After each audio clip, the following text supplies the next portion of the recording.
The head itself was finished, and it was time to make the rest of the body. The wire I'm using here is actually an aluminum wire, so it bends really easy, and it was really interesting to use for this project. I don't know that I would use it again. I would probably use a copper wire that isn't quite as hard as steel, but not quite as soft as this aluminum was. But I follow the same basic steps I do with most of my minis, adding the spine, then adding the arms and the shoulders in one piece that I glue onto the spine by looping the wire around it. But for the back legs, I added two separate legs rather than one long piece of wire for both, mostly because I miscalculated how long the wire would need to be, and so the first one I made was a little bit too small. But once I get those in place, I just put a little super glue on them and you'll never know the difference. Well, you will, but whoever's seeing it for the first time won't. Anyways, doesn't matter.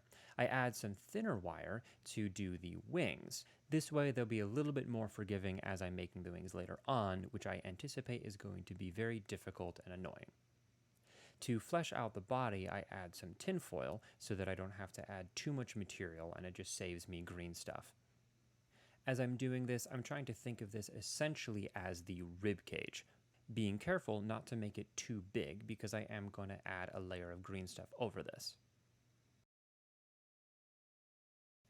However, rather than just using green stuff, I also mix in some Milliput.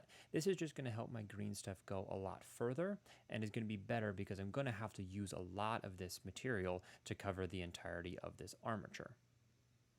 So what I do is I take small sheets of the Milliput and green stuff combination and just stick them around the miniature until it's all covered in this Milla stuff. For the wings, however, I only add green stuff so they can bend and flex a little bit more. For some reason, I felt like that was a good idea for the wings, but there's a good chance that it would have been better if they were a little bit more solid.